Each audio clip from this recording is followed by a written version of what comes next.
بسم اللہ الرحمن الرحیم۔ اللہم صلی علی محمد عبدک و رسولک و صلی علی المؤمنین والمؤمنات والمسلمین والمسلمات۔ السلام علیکم ورحمۃ اللہ وبرکاتہ۔ شب قدر کے لیے خاص دعائیں۔ سب سے پہلے یہ بات جانتے ہیں کہ شب قدر ہے کیا۔ یہ وہ رات ہے جس میں اللہ کے فیصلے اترتے ہیں، رحمتوں اور مغفرت کا نزول ہوتا ہے۔ اگر اس رات دل سے مانگا جائے تو خالی ہاتھ نہیں لوٹایا جاتا۔ اللہ سے مانگو۔ اللہ سے مانگنے میں کوئی حد نہیں، کوئی شرم نہیں، کوئی جھجک نہیں۔ آج وہ رات ہے جب اپنے رب سے ٹوٹے دل کے ساتھ، بہتے آنسوؤں کے ساتھ، ٹوٹے الفاظ کے ساتھ بھی مانگو گے تو وہ سن لے گا۔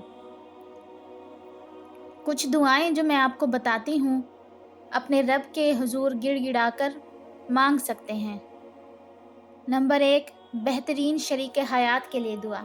جن لوگوں کی شادی نہیں ہوئی، شادی میں مسائل ہیں، وہ اپنے لیے یہ خصوصی دعا مانگیں، یا اللہ مجھے وہ ہمسفر عطا فرما جو میرے دین، میرے ایمان، میری دنیا اور میری آخرت کے لیے بہترین ہو، جو میری خامیوں کو برداشت کرے اور میری خوبیوں کو سراہنے والا ہو، جو میرے دل کا سکون ہو، میری روح کی خوشی اور میری زندگی کا سہارا بنے، جو میری دعاؤں کا ثمر ہو، میری زندگی کا خوبصورت باب ہو، جو میرا ہاتھ تھام کر جنت کے راستے پر چلنے والا ہو۔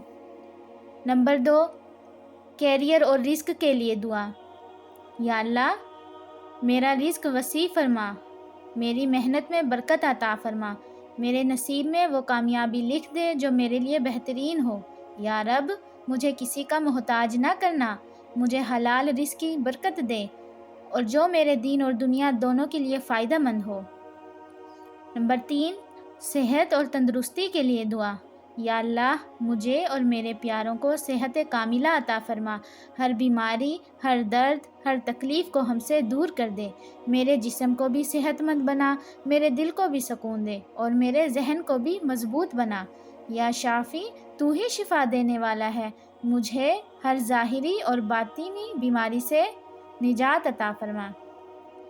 نمبر 4، ماضی کے زخموں اور تکلیفوں سے نجات کے لیے دعا۔ یا اللہ جو کچھ میرے ساتھ بیت چکا، جو غم، جو صدمات، جو آنسو میں نے بہائے ہیں، جو تکلیفیں میں نے سہی ہیں، تو انہیں میرے لیے نجات اور سکون کا ذریعہ بنا دے، میرے دل کی ہر درار کو بھر دے، میرے زخموں کو اپنی رحمت سے مندمل کر دے، یعنی کہ بھر دے، اور میرے اندر ایسا سکون اتار دے کہ ماضی کا کوئی غم میری خوشیوں کو ختم نہ کر سکے۔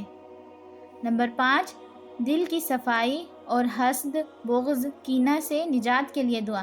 یا اللہ میرا دل اتنا صاف کر دے جتنا بارش کے بعد آسمان ہوتا ہے، جتنا توبہ کے بعد روح ہو جاتی ہے۔ میرے دل میں کسی کے لیے حسد، بغض، نفرت، کینہ نہ رہے۔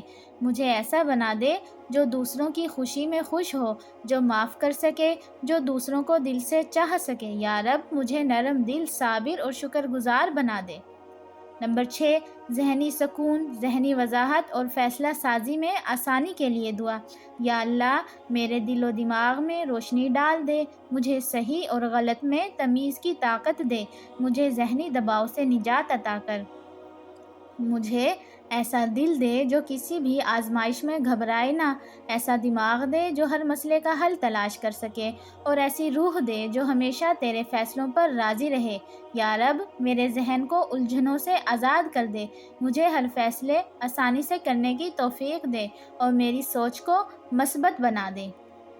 نمبر 7، صبر، سکون اور برداشت بڑھانے کے لیے دعا۔ یا اللہ مجھے ایسا انسان بنا دے جو ہر حال میں پرسکون رہے، جو تکلیفوں میں گھبرائے نہیں، جو مصیبت میں شکر کرے، جو دوسروں کو سہنے والا، معاف کرنے والا اور محبت کرنے والا ہو۔ مجھے غصے سے نجات دے، مجھے جلد بازی سے بچا، مجھے صبر کی طاقت دے اور مجھے اپنے فیصلوں پر راضی رہنے والا بنا دے۔ یا اللہ مجھے اتنا مضبوط کر دے کہ میں ہر طوفان میں بھی پرسکون رہوں، اور اتنا مطمئن کر دے کہ مجھے دنیا کی کوئی چیز نہ ہلا سکے۔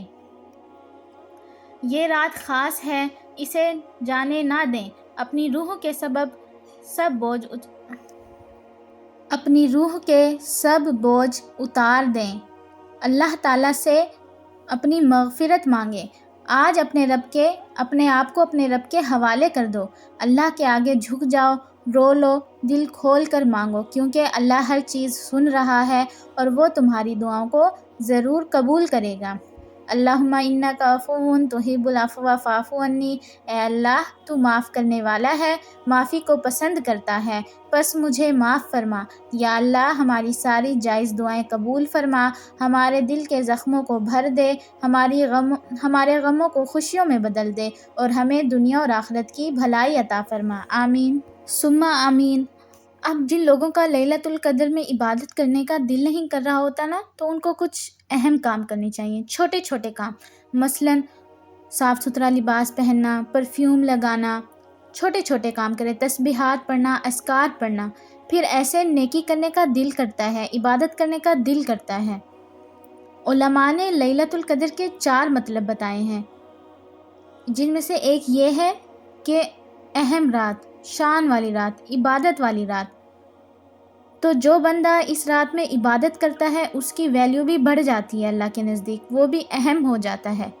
اسی طریقے سے بہت سارے فرشتے لیلۃ القدر میں زمین کی طرف اترتے ہیں، عام فرشتے بھی اترتے ہیں اور ساتھ ساتھ حضرت جبرائیل علیہ السلام بھی اترتے ہیں، اللہ کے وہ مقرب فرشتے جو کہ وحی لے کر آپ صلی اللہ علیہ وسلم کے پاس اترتے تھے، آتے تھے اور دوسرے انبیاء پر بھی وحی لاتے تھے۔ تو لیلۃ القدر میں حضرت جبرائیل علیہ السلام بھی زمین پر آتے ہیں۔ ظاہر ہے یہ بہت اہم رات ہے، اسی وجہ سے اتنے معزز اور مقرب فرشتے زمین پر آتے ہیں نا، تو اس رات کی نعمتوں سے، برکتوں سے محروم مت رہیے۔ عبادت کرنے کا دل نہیں کر رہا، دعا کیجئے، کیونکہ دعا بھی عبادت ہے۔ آپ صلی اللہ علیہ وسلم نے فرمایا الدعاء هو العبادہ، دعا بھی عبادت ہے، چاہے دنیا کے لیے کرو چاہے آخرت کے لیے کرو۔ اللہ تعالی ہمیں لیلۃ القدر نصیب فرمائے۔ جزاک اللہ خیرا و احسن جزا فی الدارین۔